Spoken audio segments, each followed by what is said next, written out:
comenzar. Pido a las panelistas, por favor, acercarse. Creo que… ahí estamos.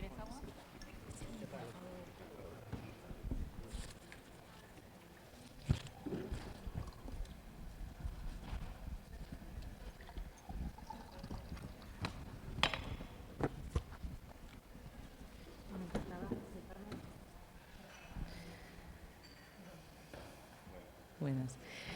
Bueno, continuamos entonces con el panel número 3, que tiene por objetivo o por tema la regulación nacional e internacional de la desinformación, fake news e inteligencia artificial en la política y elecciones. De alguna manera ha sido un tema transversal, ¿no? Es decir, desde la primera intervención ha figurado, se ha mencionado, se ha hecho referencia a la necesidad de normar, regular, recomendar, en fin, diferentes niveles de medidas, de mecanismos. Y, por tanto, este panel va a ser un insumo muy importante para lo que es el proceso de laboratorio, de lo que es la reflexión, lo que es la extracción de lecciones y de recomendaciones, tanto referido a las redes sociales, el efecto nocivo, los efectos nocivos, como esto que ya aparece como un nuevo, entre comillas, monstruo, que es la inteligencia artificial. Yo no voy a decir que tengo un panel de lujo porque es una obviedad. Y de verdad que me da mucho gusto. No quisiera que, como quienes me han antecedido, tomarme el tiempo presentándolos. Cada uno tiene un background súper rico. Los invito, en todo caso, a ver cada uno de sus perfiles. Pero quisiera que nos dediquemos a conversar, ¿no? Como está la dinámica, les voy a pedir 7 minutos a cada uno, después pasamos de pronto unas preguntas por mi lado, unas preguntas del público y luego 3 minutos. Comenzaríamos según el orden aquí propuesto con José Luis Vargas Valdés. Él es miembro de la Comisión de Venecia y ex magistrado del Tribunal Electoral del Poder Judicial de la Federación en México. Por favor, señor Valdés.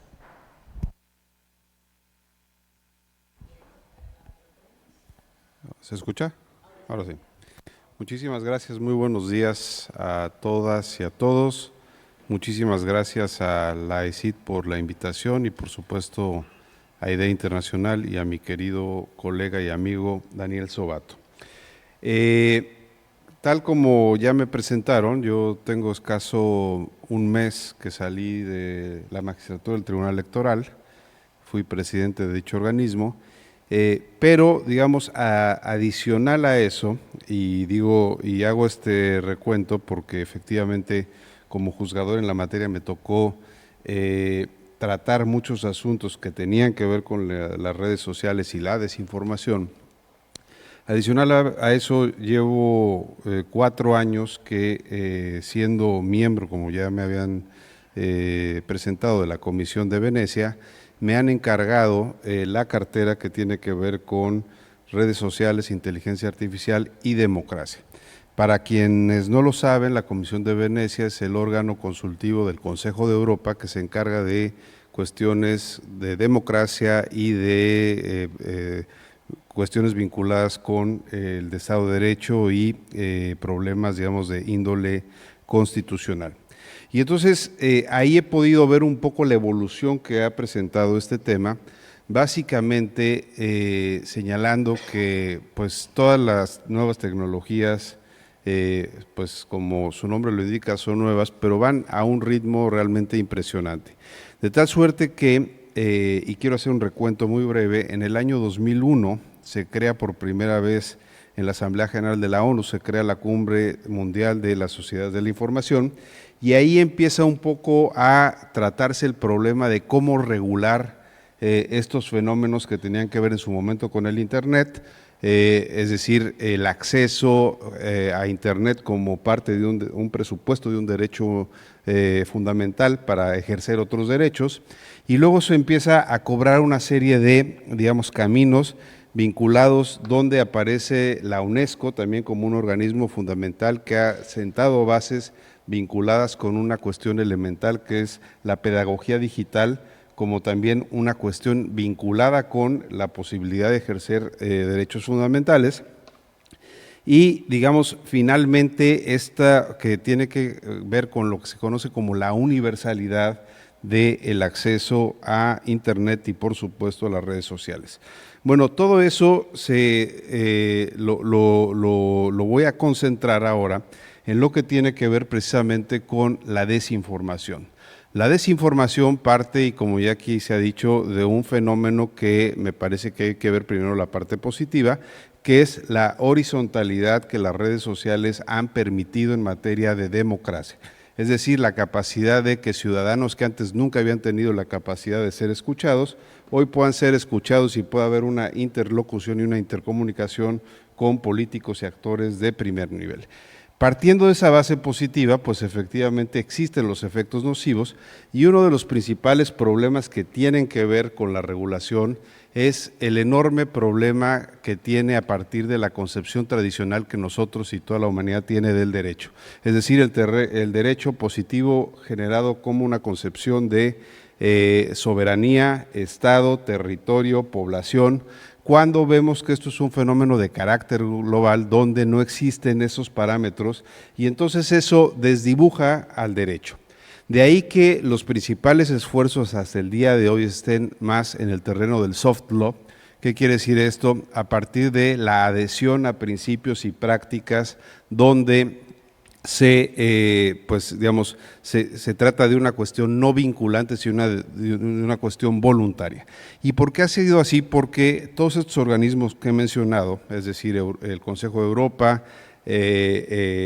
la UNESCO y por supuesto la Organización Nacional Mundial, la ONU, perdón, han definido que aquí se trata de un esfuerzo multisectorial o multipartidos. ¿Qué quiere decir esto? Que ya no es una relación sociedad o ciudadano con Estado y agencias del Estado, sino que involucra a un tercer actor que evidentemente son los dueños de las plataformas de las redes sociales y la industria, que tiene que participar. Y debido a que no existen las suficientes herramientas legales para poder generar el aparato coactivo del Estado, es que se tiene que hacer por la vía voluntaria. ¿Esto a qué nos ha llevado, desde mi perspectiva? A que así como en Europa en los últimos años, a través de una serie de acuerdos que hubo, particularmente con la Comisión Europea, a través de un código de buenas prácticas para la industria digital, y se generaron una serie de normas estrictas y la industria aceptó cumplirlas, pues tenemos en otras latitudes dicho comportamiento, digamos, varía, digamos, de manera muy sustancial y evidente. Es decir, tenemos que, al menos en México, es realmente laxo su comportamiento, es decir, la capacidad de comprometerse a respetar normas y principios que tienen que ver con la protección de la integridad de los procesos electorales.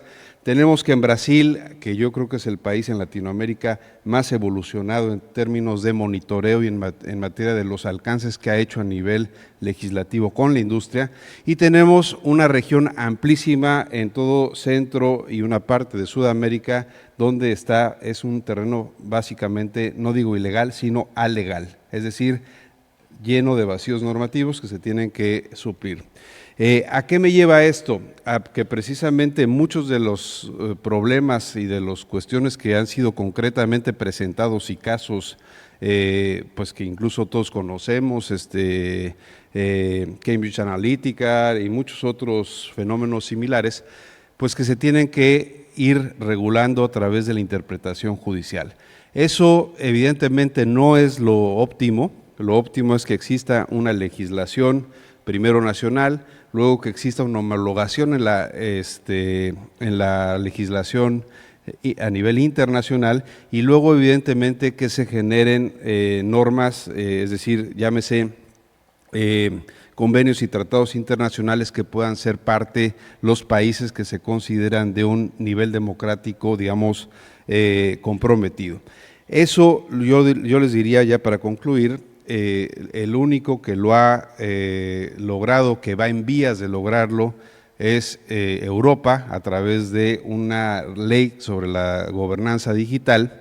Y esa ley, pues evidentemente lo que busca es, por lo menos a nivel regional, que existan unos parámetros estrictos de cumplimiento en muchos ámbitos de la inteligencia artificial y de las redes sociales. El caso que hace rato se mencionaba de Estados Unidos, y con esto concluyo, me parece que no puede ser equiparado al de Europa por una razón. Estados Unidos está buscando generar ese decreto que emitió el presidente Biden con una estricta finalidad que es la seguridad nacional de los Estados Unidos.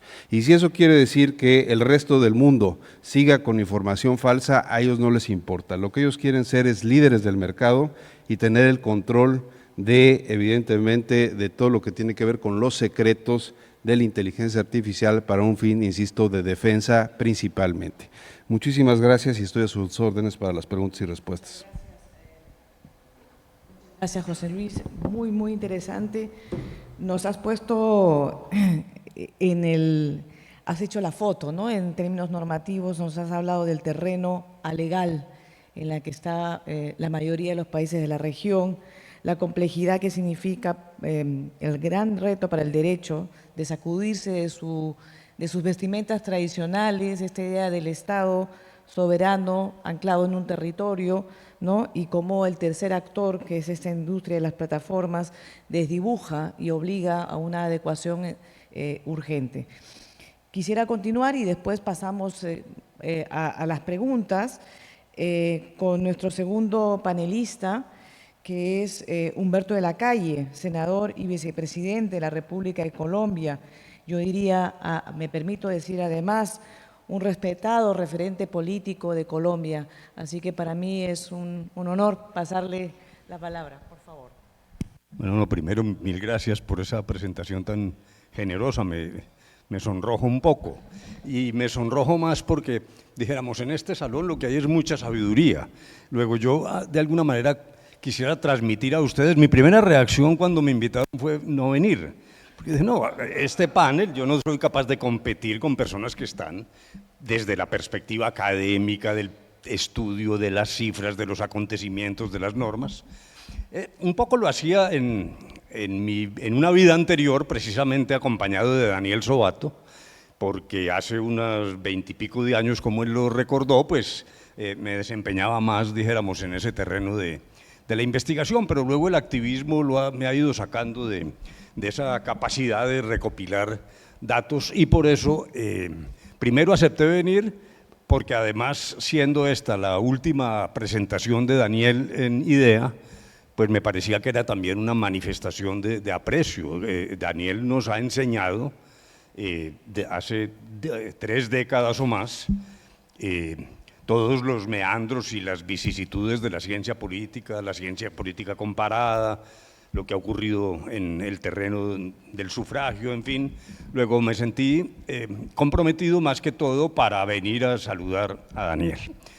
Ante, dijéramos, ese panorama que espero no sea demasiado desolador para ustedes, entonces he decidido más bien contar 2 o 3 experiencias más bien de tipo personal, ya desde la barrera del activismo y no desde la barrera del investigador.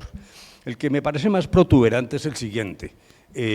Para los extranjeros tendría que decirles, hubo unas conversaciones entre el gobierno colombiano y la extinta guerrilla de las FARC, una guerrilla de 60 años de lucha, de combate, de poder militar importante. Realmente era, dijéramos, una carga muy dura para la democracia colombiana, y en algún momento el gobierno de Juan Manuel Santos pensó que era la hora de volver a intentar, porque no era la primera vez que ocurría, pero dijéramos las condiciones podían hacer propicia una negociación, como en efecto se logró. Desde el primer momento ambas partes decidieron que el resultado de las conversaciones debería someterse a un referendo, que finalmente se denominó plebiscito yo creo que equivocadamente, pero no importa, no es un problema de tecnicismos. El sustento de esa decisión, que luego ha sido tremendamente criticada, se basaba en dos cosas fundamentales. Uno, buscar la mayor legitimidad de lo acordado, porque sabíamos que vendrían tal cúmulo de disyuntivas morales para la sociedad colombiana, políticas, esa mirada cruda hacia el pasado, la irrupción de una verdad más palpitante de la tragedia que ha vivido Colombia. Creíamos que una de las formas de crear el camino hacia la reconciliación, la sanación, era a través del voto popular. Y en segundo lugar, en un país como el nuestro, lleno de abogados en exceso, era inevitable que esto se convirtiera en discusiones de tipo jurídico, y nos parecía que la manera de sellar eso era que la población votara en un ejercicio de participación democrática. Bueno, ¿a dónde quiero llegar? Empezó el transcurso de las negociaciones, finalmente se firma el acuerdo y vamos al famoso plebiscito que perdió el sí por un escaso margen, algo como 50.000 votos, pero perdimos, o sea, eso es incontrastable. Pero ¿qué pasó? ¿Por qué perdimos y dónde creo yo que tienen que ver los temas que han surgido aquí?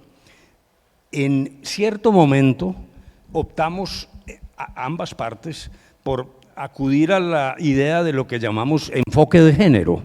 El enfoque de género lo que hizo fue mirar lo acordado desde la lente, al trasluz de la situación de máxima victimización de las mujeres. Las mujeres fueron victimizadas como madres, como hijas, como esposas y sobre todo como objeto sexual, como botín de guerra. Luego, ya habíamos pactado 2 o 3 puntos, volvimos a revisar y el resto de la negociación se hizo ya siempre, dijéramos, privilegiando satisfacer ese gravamen que pesaba sobre las mujeres en Colombia. ¿Qué ocurrió? Y ahí es donde entran las redes. Los opositores al acuerdo, que tenían pleno derecho de oponerse, eso no se discute, pero acudieron a una falacia enormemente grave y yo diría que maliciosa, y que se expandió sobre todo a través de las redes. La tesis era, eso no es enfoque de género, ahí lo que están haciendo es ideología de género.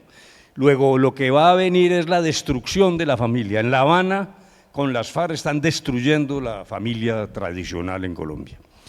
Con un agravante que en su momento a mí me pareció jocoso, pero luego vi que la cosa era en serio. Un pastor apareció en televisión, en los avisos que permitía pues la campaña, diciendo, más grave aún, de La Habana lo que viene es un rayo homosexualizador para la sociedad colombiana.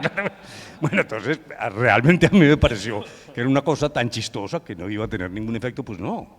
Entonces, ¿qué ocurrió? Primero, al nivel, dijéramos, de jerarquías, la Iglesia Católica estuvo siempre dispuesta a apoyar el proceso de paz. Es más, yo tenía interlocución permanente con el cardenal. Cuando surge esa acusación y toma cuerpo a través de las redes, de la forma más infame y mentirosa, dijéramos, la jerarquía católica se neutralizó. Y se dividió internamente, pero dijéramos, se abstuvo de pronunciarse en general. Y luego la feligresía igualmente se dividió, se desconcertó, etcétera. Pero sobre todo, las confesiones evangélicas que han ido creciendo de manera desmesurada en Colombia, bueno, y un poco también en Latinoamérica, sí tomaron una decisión homogénea de votar por el no. Yo creo que parte de la derrota, porque para la comunidad internacional era una cosa muy extraña, pero unos señores que firman la paz con una guerrilla de 60 años de combate, ¿y cómo dicen que no?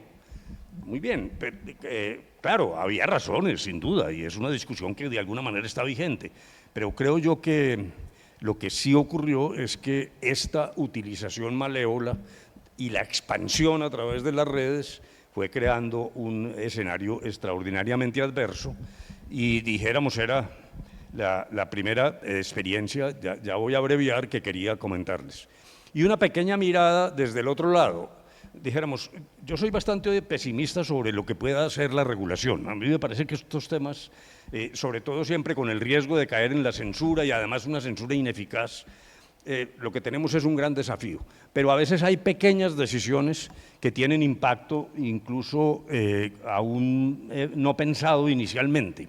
En la campaña presidencial de 2018 se vio un fenómeno y fue la abundante presencia en las redes de mensajes originados en Rusia y en Ucrania, pero enorme. Obviamente que eso era promovido por los candidatos, por alguien en Colombia, ¿no? Pero además se usaban métodos de pago, por ejemplo, tarjetas de crédito rusas o ucranianas. Luego dijéramos que seguir la ruta del origen se volvió imposible. A raíz de eso, como efecto colateral de lo que les voy a contar, sí ha generado una transformación que ha sido relativamente eficaz. Unas normas dictadas con posterioridad al 2018 gravaron con impuesto al valor agregado la publicidad en redes. Antes no había ninguna limitación. Luego las redes eran coto de casa para cualquiera. A raíz del impuesto, estas plataformas, sobre todo Facebook, decidió exigir el pago mostrando la fuente nacional, o bien tarjeta de crédito colombiana o transferencia bancaria, etcétera. Y el efecto, YouTube y Twitter no han sido tan receptivos, pero Facebook con este esquema que, repito, es como un efecto colateral de algo no buscado, pues ya para la última campaña del 2022, la disminución de ese fantasma del uso de las redes de manera cuasi clandestina ha rebajado sustancialmente. Esa es una segunda experiencia que quería transmitir a ustedes y por ahora terminemos allí para tratar de cumplir el tiempo. Gracias. Muchísimas gracias. El senador nos ha recordado este fake news que atraviesa toda la región, ¿no? Atraviesa, que es la ideología de género, agregado con este rayo homosexualizador, que tiene otros nombres en otros países, pero y que, claro, nos da lugar a risa, pero que pega, ¿no? ¿Y por qué pega? Porque alude a un miedo, ¿no? Miedo a quebrantar lo que se considera, o muchos consideran, entre comillas, un orden natural. Y esto puede llegar al miedo similar al que genera la violencia, ¿no? Es decir, uno dice, bueno, obviamente pues la violencia o frenar la violencia o lograr la paz es un bien inmensamente superior, pero imaginémonos el poder de ese fantasma, ¿no?, que atraviesa toda la región. Yo quiero pasar la palabra y luego continuamos con la reflexión y las preguntas con Carmen Muñoz del Arco. Ella es de la División de Relaciones Internacionales de la Agencia Española de Protección de Datos. Humberto había dicho que estamos rodeados de expertos, así que yo necesito más precisión, así que por favor, Carmen. Gracias, Alicia. ¿Se oye? No, sí, ahora, ¿no? Vale.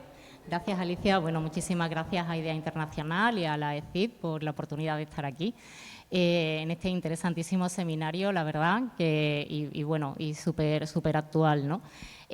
Bueno, siguiendo con lo que comentaba mi compañero de panel, José Luis, me parece fundamental el tema de una legislación sobre inteligencia artificial y, sobre todo, una colaboración tanto de todas las entidades públicas, privadas, etcétera, y también con las plataformas, ¿no?, que muchas veces las plataformas las consideramos un poco como el enemigo, sin embargo hay que colaborar con ellas para que esto pueda funcionar sin ninguna duda. En cuanto a este reglamento, durante los días 16 y 17 del pasado noviembre, en la Cuarta Asamblea sobre Inteligencia Artificial Europea, se hizo una declaración que, bueno, no sé si la conoceréis, de una colaboración Europa y lo que es Latinoamérica-Caribe para todo el tema de inteligencia artificial. Es una declaración, bueno, la podéis encontrar en la web de la Unión Europea, pero bueno, lo podemos compartir si queréis en los laboratorios y comentamos sobre ella. En cuanto a la inteligencia artificial y su reglamentación, como comentaba también José Luis, es muy complicado porque estamos ante una tecnología que va avanzando día a día, o sea, de una manera bueno, que no nos lo podemos ni imaginar. O sea, yo creo que supera la imaginación, la propia imaginación del ser humano. Y en ese sentido quería hablaros de un tema que yo creo que que sí que tiene que ver también con el tema de las elecciones, porque el tema de Cambridge Analytica, por supuesto, o sea, es increíble, ¿no? No le quiero quitar importancia, o sea, porque al final se manipula de alguna manera tu opción al voto o tu idea. Pero quiero hablaros un poco de las nuevas neurotecnologías y los neurodatos, que ya no es únicamente el hecho de manipular a lo mejor por una red social tu manera de pensar, sino es directamente ir a manipular tu cerebro. A mí me parece, bueno, quería comentarlo aquí porque me parece algo tremendo. Me parece que estamos ahora mismo en un punto de inflexión tecnológico, de verdad, en el tema de la inteligencia artificial generativa. Y como toda la tecnología que es un punto de inflexión, tiene su parte muy positiva y tiene su parte muy negativa, según se utilice. Es decir, esto se puede utilizar para, bueno, pues desde un punto de vista médico, que es como ha surgido lógicamente toda esta investigación, para todas las enfermedades neurodegenerativas, tipo Alzheimer, tipo Parkinson, se están haciendo avances increíbles. A nosotros, bueno, uno de nuestros colaboradores, que es uno de los mejores neurocientíficos del mundo, que es Rafael Yuste, nos ha contado cosas alucinantes que te pueden parecer como ciencia ficción, pero que es ciencia de hoy en día. Él nos ha dicho que lo que él y su equipo pensaban que iba a pasar dentro de 10 años está pasando ahora. O sea, os pongo el ejemplo que nos ponía de una mujer tetrapléjica que no puede moverse, ha conseguido escribir en un ordenador a través de su cerebro. O sea, estamos hablando de cosas increíbles, ¿no? Es el mapeo del cerebro humano. ¿Qué pasa? Esto a mí me maravilla desde un punto de vista científico, pero también, por otro lado, bueno, hay que tener en cuenta todos los peligros que puede, ¿no?, esto conllevar en lo que es a la manipulación del ser humano.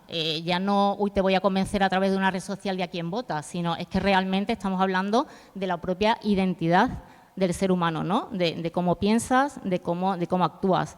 Y eso a día de hoy ya hay empresas que no tienen un fin médico como tal, que se están, bueno, pues dedicando a ello y desarrollando este tipo de tecnologías, ¿no? Entonces, bueno, hay digamos una vertiente acerca de que una parte de esos derechos y de ese reglamento de inteligencia artificial debe llevar incorporado una parte importante de neuroderechos, porque los neuroderechos, digamos, que son los que van a, de alguna manera, a preservar esa identidad nuestra, ¿no? Bueno, pues es que algo que va a hacer mapear tu cerebro, o sea, no me imagino nada más allá, ¿no? Y con todo lo que ello puede suponer. Entonces, bueno, ahí lo dejo. Yo me gustaría tratar todos estos temas en los laboratorios que vamos a tener por la tarde.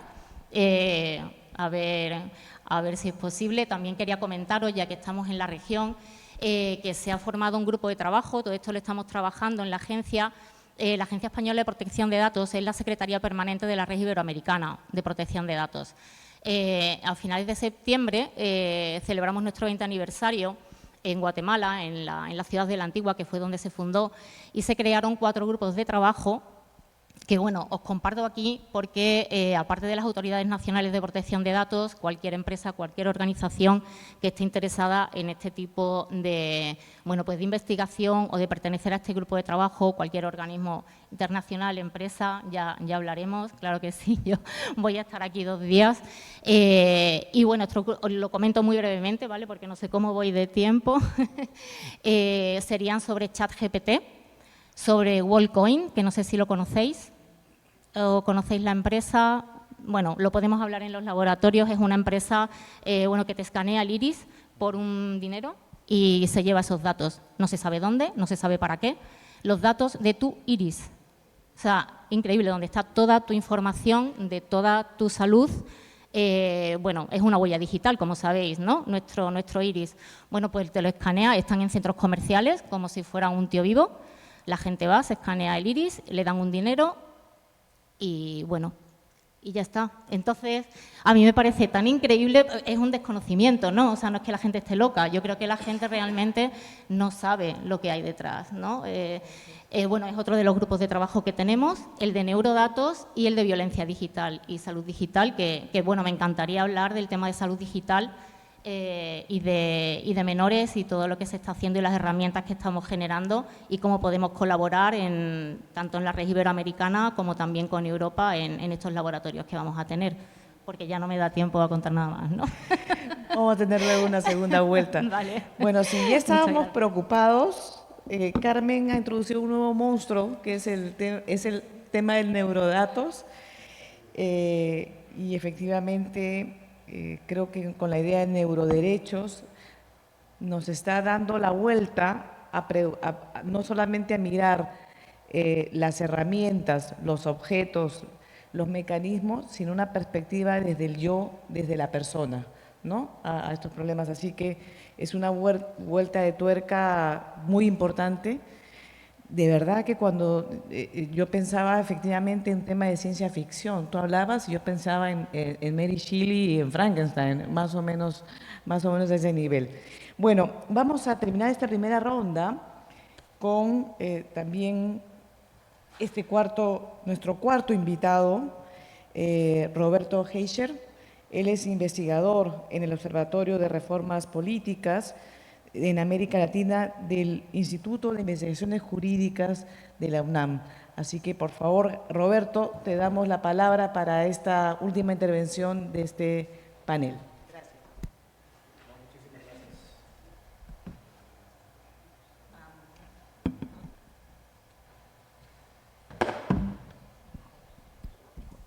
Gracias. Bueno, pues muy buenas tardes a todas y todos.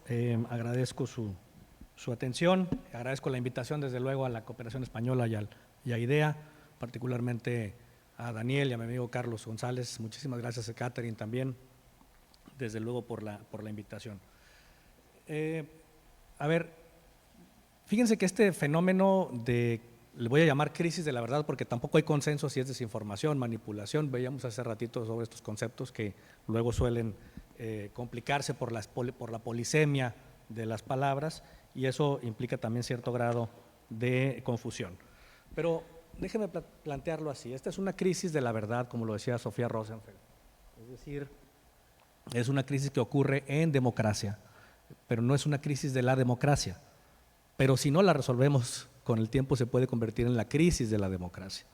Y me voy a referir a algunos datos que comentaban esta mañana precisamente tanto Kevin Casas como Daniel sobre el tema del declive de la democracia, que ya era complejo antes de la pandemia y ahora se ha agravado todavía más. En 2021 la unidad de inteligencia de The Economist decía que menos del 50%, apenas el 45% de la población mundial vive en democracia, es decir, la mayoría no vivimos en democracia. Hasta el último informe todavía así se confirma. ¿Cómo hemos llegado a perder la fe, digamos, en la democracia? En tan solo un transcurso de 2 décadas, no es posible que la gente haya dejado de ser demócrata. ¿Cómo es posible que hayamos llegado acá? Esta es una reflexión que también se plantea Anne Applebaum en su libro muy famoso y muy influyente del ocaso de la democracia, refiriéndose al caso de Polonia. Y ahí precisamente uno de estos énfasis que pone Anne Applebaum es sobre la verdad, es decir, cómo se ha demeritado la verdad. En ocasiones nuestras sociedades complejas lo que buscan son respuestas y esas soluciones luego suelen ser simplistas también, se abrazan los discursos de unidad, por ejemplo, en lugar de afrontar la complejidad que plantea la diversidad. Esta búsqueda ha propiciado que aquel consumo de información que tenemos rara vez se basa en evidencias y muchas veces se basa en intereses o percepción moral de los propios emisores. Entonces, digamos que esta crisis de la verdad se plantea por la relación entre democracia y verdad que decía Sofía Rosenfeld. Por otro lado, yo quisiera plantearles este análisis como en 3 ideas generales, 3 soles, si me permiten rapidísimo, tengo una presentación, no sé si la puedan poner por ahí. Y este primer sol precisamente se refiere a la crisis de la verdad, a la verdad como, ahí está, listo, la verdad como un sistema, es decir, un sistema que contribuye a un supersistema que se llama sostenibilidad de la democracia. En este supersistema es importante la confianza, es fundamental los nexos de confianza de los ciudadanos entre ciudadanos, de las autoridades hacia los ciudadanos, de los ciudadanos hacia las autoridades, y es un sistema por eso frágil pero fundamental para sostener la democracia. El segundo sistema, el segundo sol, les he llamado porque, digamos, son temas en torno a los cuales gravitan otros muchos temas. El segundo sol lo planteo como la libertad de expresión y el derecho a la información. Normalmente cuando se plantea la defensa de la libertad de expresión, se pierde de vista que lo que se está tutelando también es el derecho a la información. Un derecho a la información que tiene tres patas, digámoslo así. La primera, que es el derecho a informar, que tienen tanto los profesionales de la comunicación como cualquier persona en la comunidad política. El segundo derecho es a recibir información, es decir, a ser informado. Y el tercer derecho asociado a la información es precisamente que la información sea veraz, es decir, una especie de derecho a la verdad en el consumo de información en lo público. En México está contemplada, digamos, esta garantía en el artículo 6º, pero también hay una regulación internacional bastante sólida en torno a la protección de la libertad de expresión. Es decir, a lo largo de los años se ha venido fortaleciendo la idea de la centralidad de la libertad de expresión frente a los ataques en redes sociales, frente a la desinformación, las noticias falsas. Es decir, el parámetro orientador es la libertad de expresión, pero se ha perdido de vista el derecho a la información que tienen también las personas y a su veracidad. Hay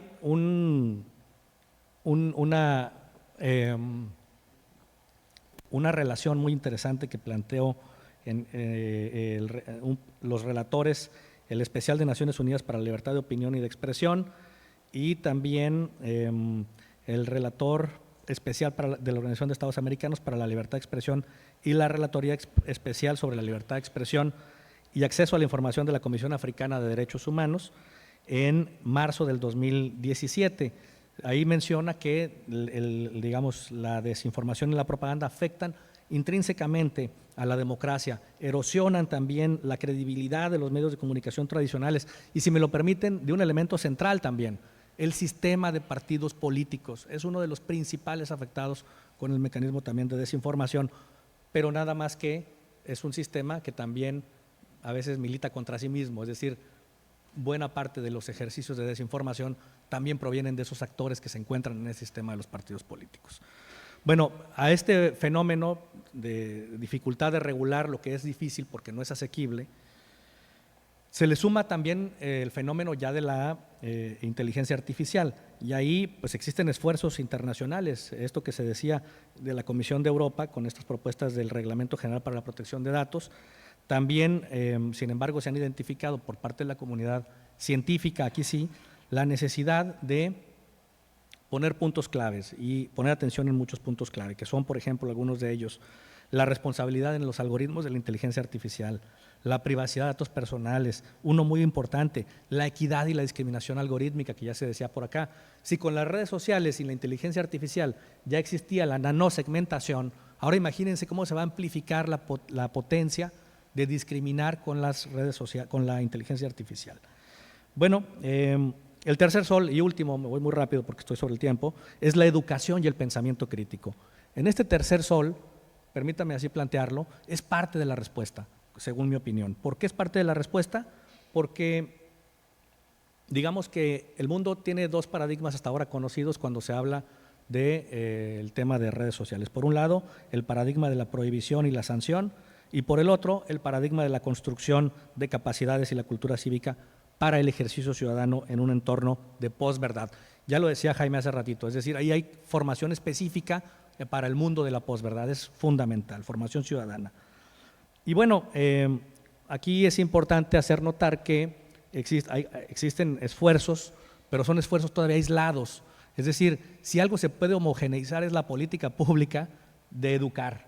No podemos quizá homologar una regulación en redes sociales porque los países tienen diferentes condiciones, diferentes visiones, pero sí podemos tener un estándar de formación, como tenemos un estándar de formación, por ejemplo, en otros temas de salud pública o acceso al poder político en clave democrática. Es importantísimo tener un piso común de información y una traducción también común. Por eso aquí hay un ejercicio, por ejemplo, el glosario contra la desinformación, que nos prevé ahí de algunos conceptos, pero voy a ampliar un poco más en la segunda parte. Muchísimas gracias. ¿Aló? Muchísimas gracias, Roberto. De verdad que has hecho una excelente propuesta de análisis comprensivo para darnos un excelente cierre.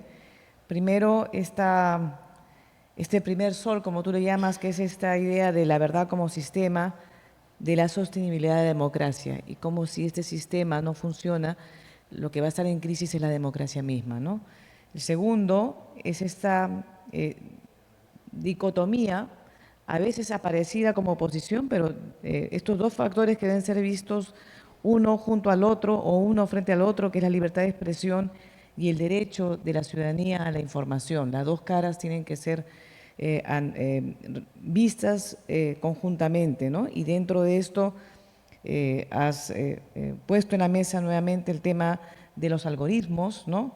La responsabilidad de los algoritmos, y esto que es interesante, que vamos a seguir conversando en el laboratorio, esta discriminación algorítmica, me parece un término muy acertado. Y finalmente, tercer sol, que ya mirando hacia lo que son soluciones, recomendaciones, el tema de la educación digital y el pensamiento crítico. Así que muchas gracias por esta primera ronda. Quiero pasar la palabra entonces, si es que hubiera alguna pregunta, algún comentario dentro del público. ¿Algún comentario, alguna intervención? Sí, por favor.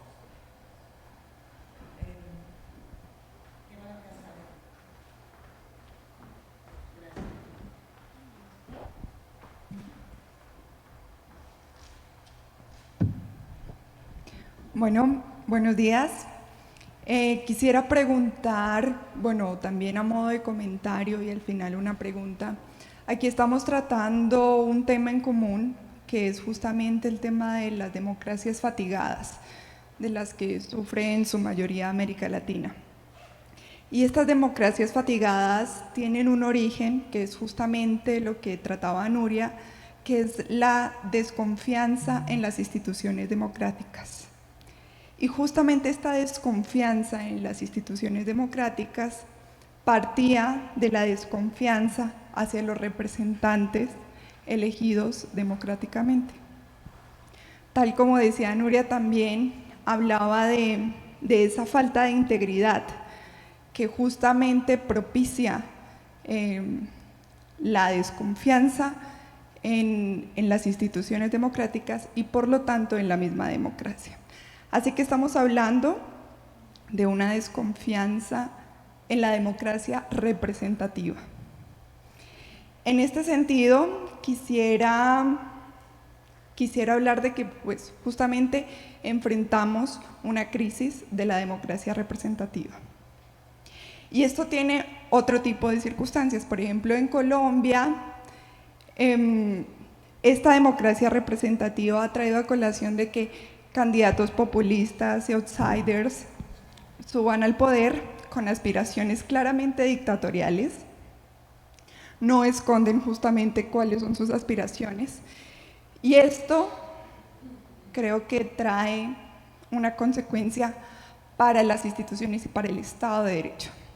Entonces aquí no estamos hablando justamente de regulación de la desinformación, sino qué vamos a hacer para proteger el Estado de Derecho y para proteger las instituciones democráticas.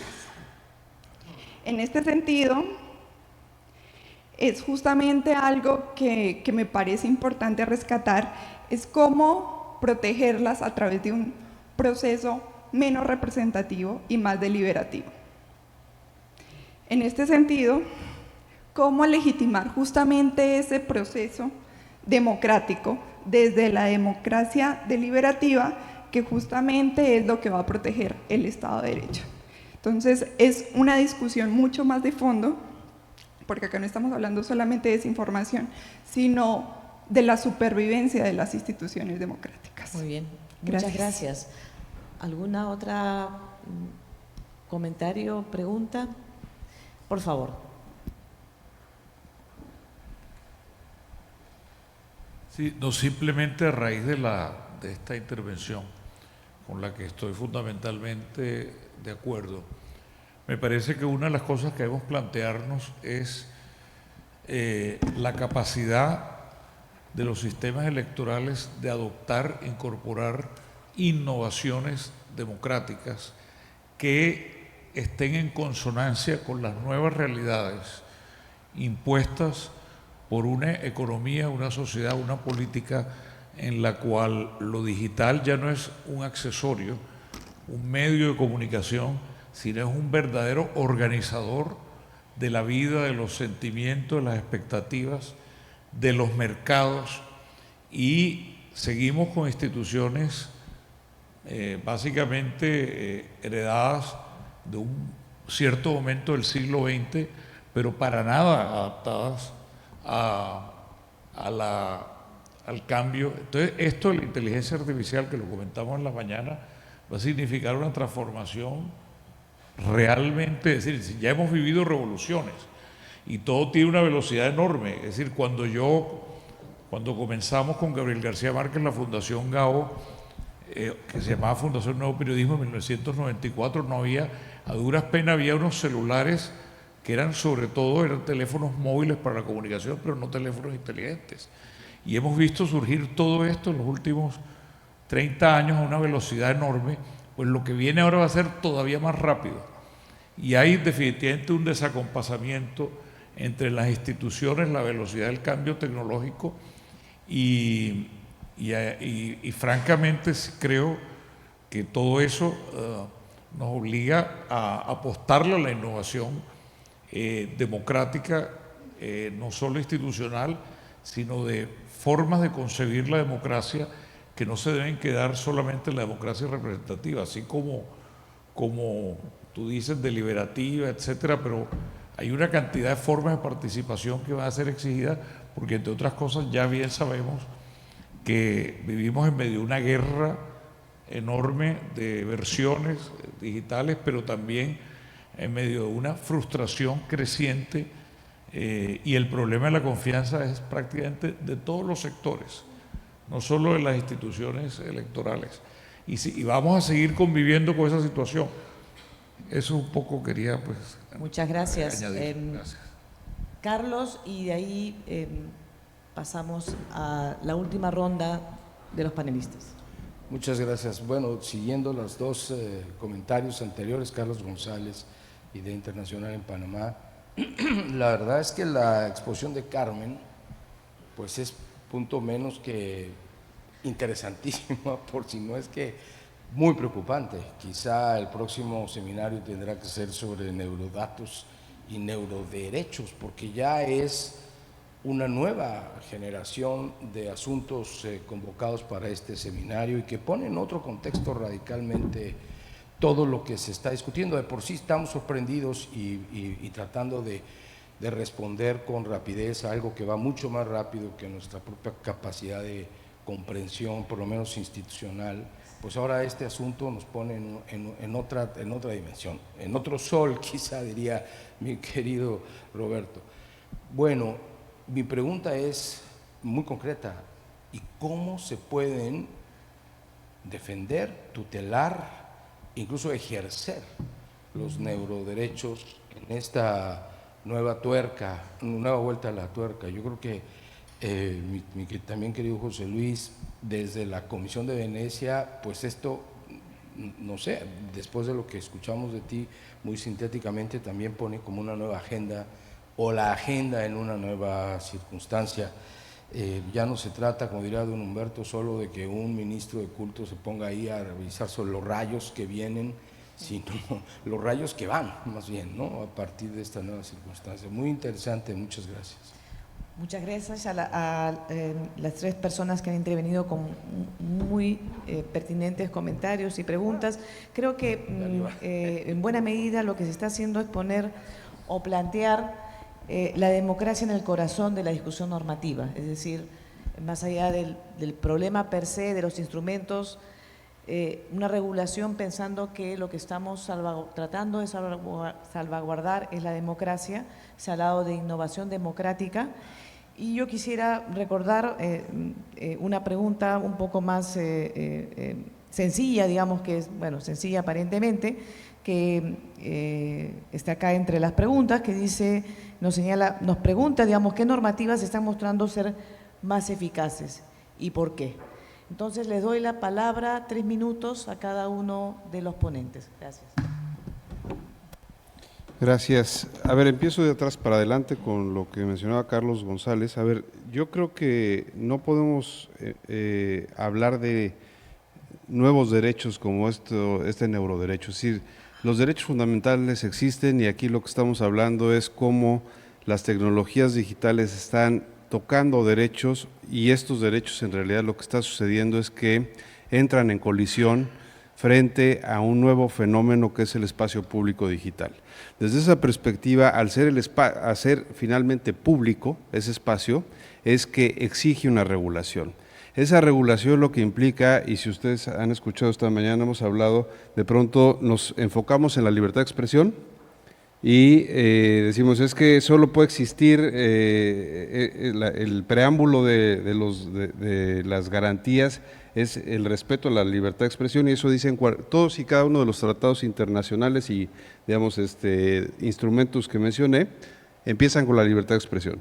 Pero luego el siguiente párrafo empieza a haber cuestiones que tienen que ver cómo limitar esa libertad de expresión.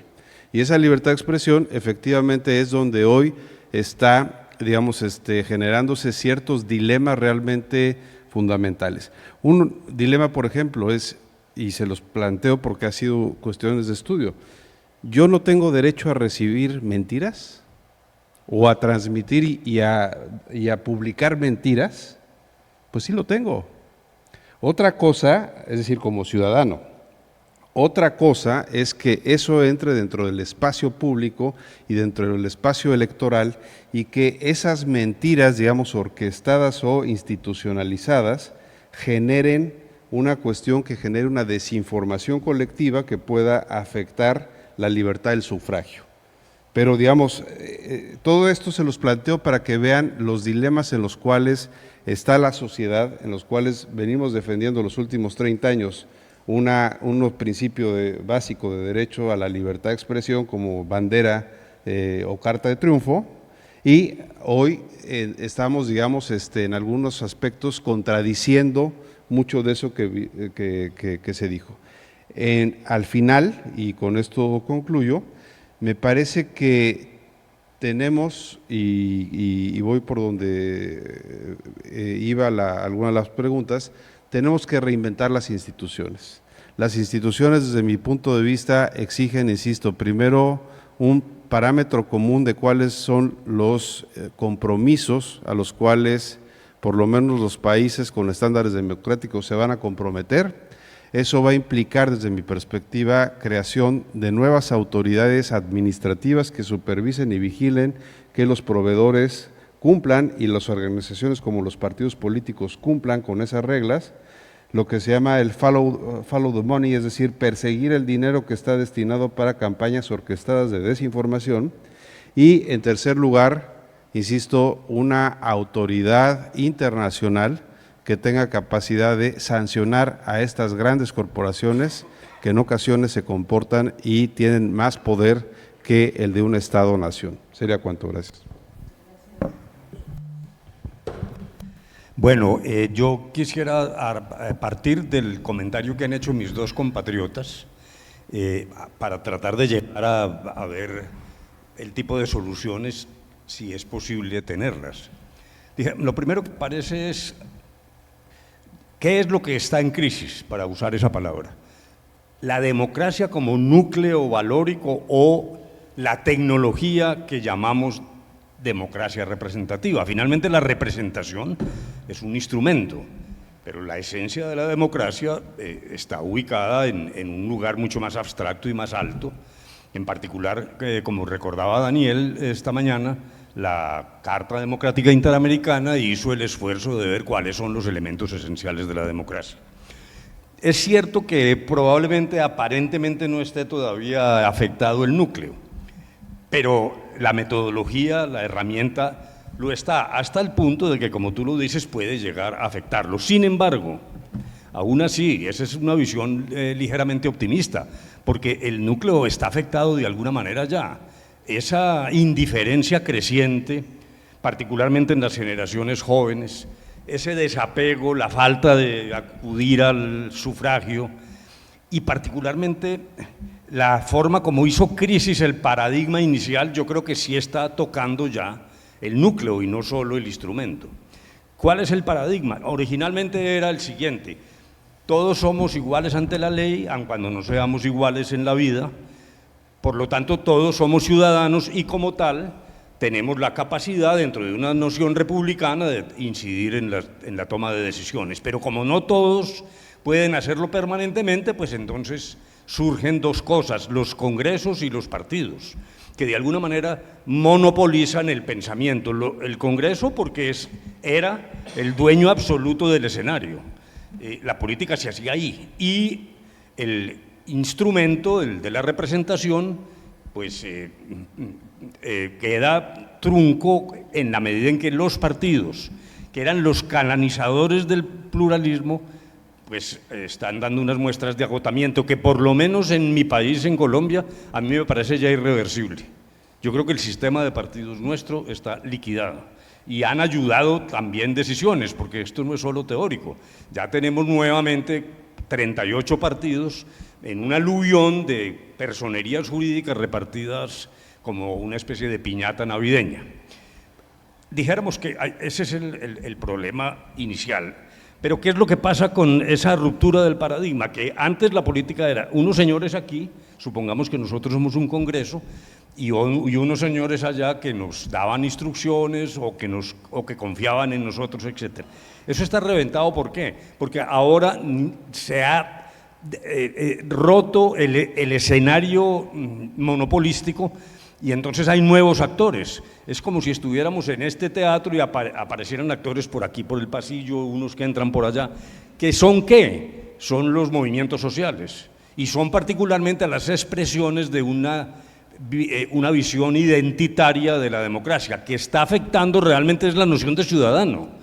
Entonces los amigos de las fiestas de toros, los enemigos de la fiesta de toros, que hacen política y tienen derecho a hacerla, los del aborto y los contra el aborto, el matrimonio de personas del mismo sexo, etc. Entonces ha habido como una especie de finlandización del escenario político que no necesariamente es mala, puede ser incluso más democrática, pero el problema es cómo ordenamos eso, hasta el punto de que es imposible responder si esto es una transición o es realmente la muerte, dijéramos, del paradigma. ¿Qué es lo que viene después? Aún no lo sabemos.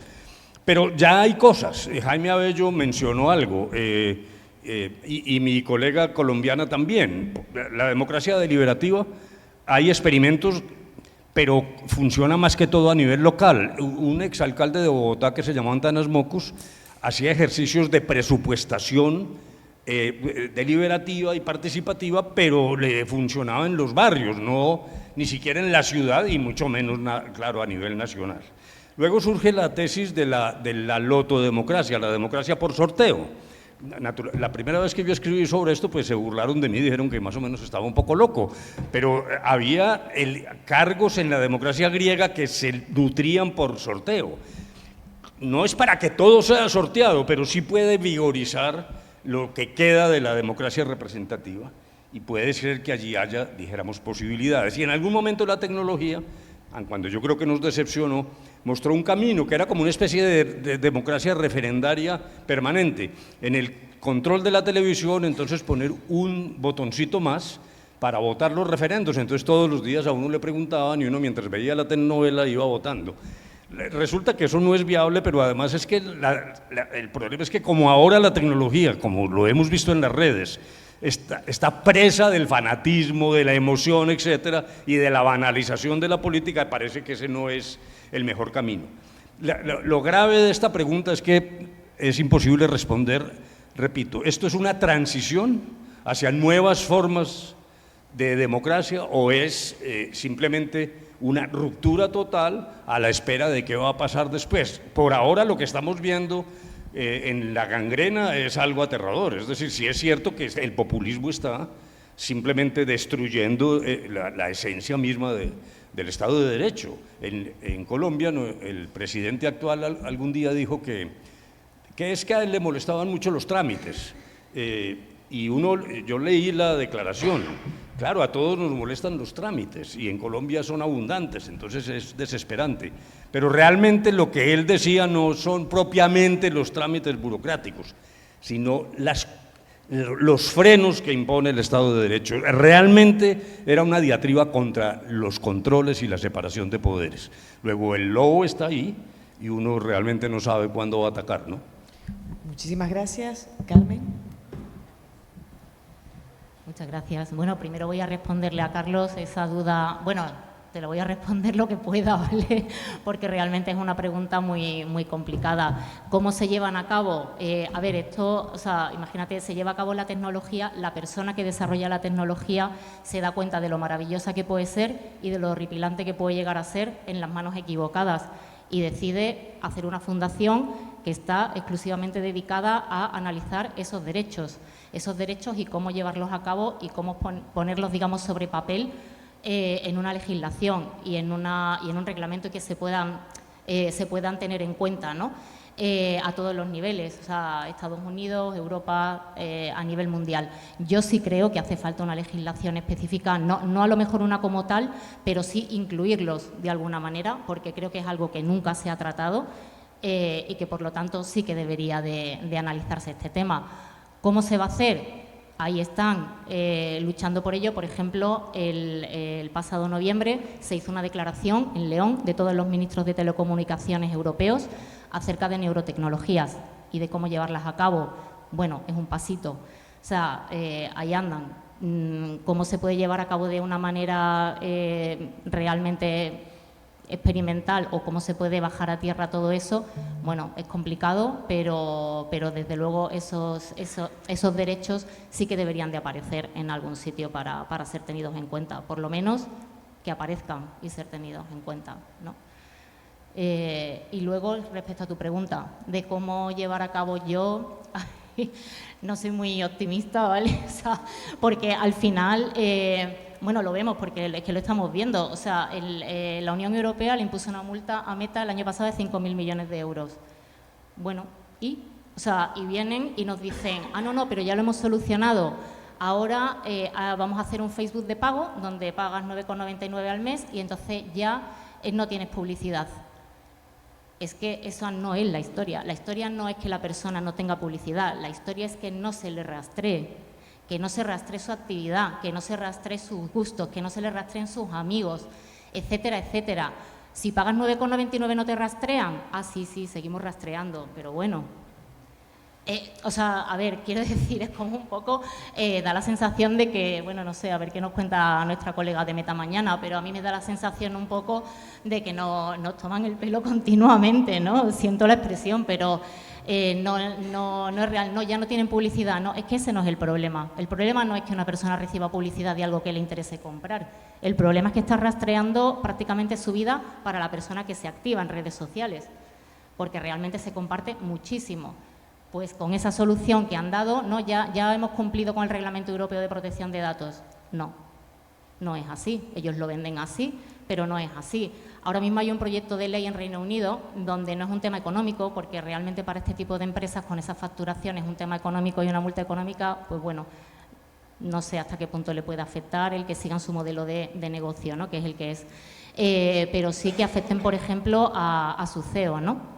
O sea, es un tema muy sensible de temas vulnerables, de temas de verificación de edad. En páginas, bueno, el acceso de menores a las páginas porno, a las páginas de juego es un tema tremebundo. Entonces, bueno, hay páginas que no tienen una verificación de edad real, no existe. O sea, eres mayor de edad, sí, pum, entro, ya está, tienes 12 años, no pasa nada. Entonces, quieren de alguna manera que haya una legislación que vaya en contra pero de la persona, es decir, no una multa económica, sino que a esa persona se la juzgue de una manera legal y bueno, para empezar, que pierda su cargo y no sé hasta qué punto de una manera penal. A ver, es que no, a mí no se me ocurre otra manera de gente que realmente, bueno, no termina de entender, ¿no?, cuál es la problemática y cuáles son las consecuencias que tienen sus actividades. Para cerrar, Roberto. Muchas gracias. Me recordó esta intervención de José Luis a Benjamín Constant, este filósofo que hablaba sobre el derecho a mentir que se tiene cuando eso implica hacer algún daño a terceros, ¿no? Ahí es interesante. Solo la limitación es que no sea miembro del Estado, ¿verdad? Porque cuando el Estado es el que miente, o cuando los representantes del Estado son los que mienten, cuando el Poder Ejecutivo tiene un aparato de comunicación lo suficientemente potente y desde ahí emite mensajes y noticias falsas, la verdad, todos los demás quedan en estado de indefensión. Y ahí hay una condición muy importante que, por cierto, al tribunal le tocó resolver algunos asuntos muy interesantes en esa materia. ¿Por qué? Porque el representante del Estado, el funcionario público, no tiene la misma tutela a su derecho a la libertad de expresión como cualquier ciudadano. A él le importan también obligaciones que provienen precisamente del ejercicio del cargo público. Por lo tanto, él tiene responsabilidades antes que el derecho a la libertad de expresión para con la verdad.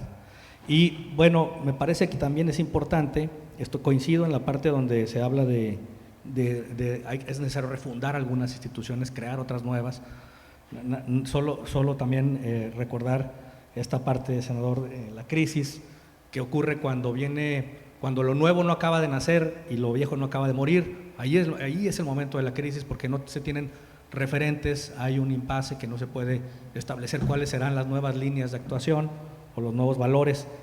No nos vayamos nada más a equivocar en la construcción de esas nuevas instituciones y crear el Palacio de los Sueños del escritor Ismail Kadari. No sé si recuerdan una novela que se llama El Palacio de los Sueños, que era una institución que se dedicaba a ver qué estaban soñando los súbditos del sultán para poder entonces intervenir y que no fuera a causarle ningún problema al señor sultán. Bueno, como respuestas me parece que es complejo este tema de que la regulación, qué se ha hecho, qué ha funcionado, qué no ha funcionado. Digamos, estos dos enfoques que les hablaba yo al principio, sobre el enfoque restrictivo de la libertad de expresión, por ejemplo, ahí se encuentran algunos países en el enfoque más protector de la libertad de expresión, están otros, por ejemplo, en este enfoque donde ha habido más el predominio de la libertad de expresión, se encuentran países como Chile, México, Uruguay. Hay un enfoque donde ha habido más restricciones como Egipto, España, Australia, Francia, Alemania, Libia, Malasia, Rusia, entre otros. Y además existen países que han adoptado todavía mayores restricciones como Corea del Norte, Siria, Irán, en fin, China, obviamente, entre algunos otros. Me parece aquí que el Estado es importante, el Estado del debate. Hay una intensa confrontación de paradigmas. Quizá la respuesta sea una mezcla de los dos un poco, es decir, sancionar aquello que es asequible para la justicia de manera objetiva, pero invertir también en la autoprotección de la ciudadanía. Y vuelvo a la educación. Hay otra forma de intervenir al cerebro también, nomás que es de más largo alcance, y esa es la educación. Si la vemos a la educación no como viendo a la persona como un recipiente que hay que llenar de agua o de cualquier líquido, sino más bien vemos la educación como lo que es, como la chispa vibrante del conocimiento que transforma la realidad. Ver la educación como la chispa que incendia esa realidad para transformarla y no como un vaso que tiene que ser satisfecho. Gracias. Gracias a los cuatro, gracias por esta, efectivamente,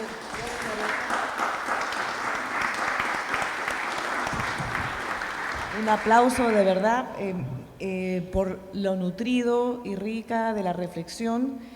Agradezco, Jorge, que haya terminado de esa manera, porque estábamos bastante preocupados por todo lo que hemos, todas las reflexiones. Hemos recibido un excelente análisis del estado de la regulación, un análisis de sus relaciones con la democracia, pero también preocupados porque, como bien se señalaba, la democracia puede ser que también sea el núcleo de la crisis o esté en la crisis y finalmente nos han planteado estos nuevos monstruos de la ciencia ficción que también tendremos que abordar más temprano que tarde. Con este panel damos por terminada este primer día de seminario en el que hemos querido ver un poco el estado, primero, de la situación a nivel global, a nivel general de América Latina, el problema global, pero dentro de América Latina. Segundo, específicamente sobre el tema de las elecciones y ahora el tema normativo y los grandes retos que encaran. Vamos a pasar en la tarde al laboratorio para tratar de sustraer todos estos aprendizajes, ese análisis tan rico, que no se pierda ahora que salgamos cada uno a nuestros destinos, para continuar mañana. Pero entonces ahora hacemos el corte para el almuerzo, abajo la foto, además, la foto de familia, el almuerzo, y continuamos después con el laboratorio. Muchas gracias a todos, a todas.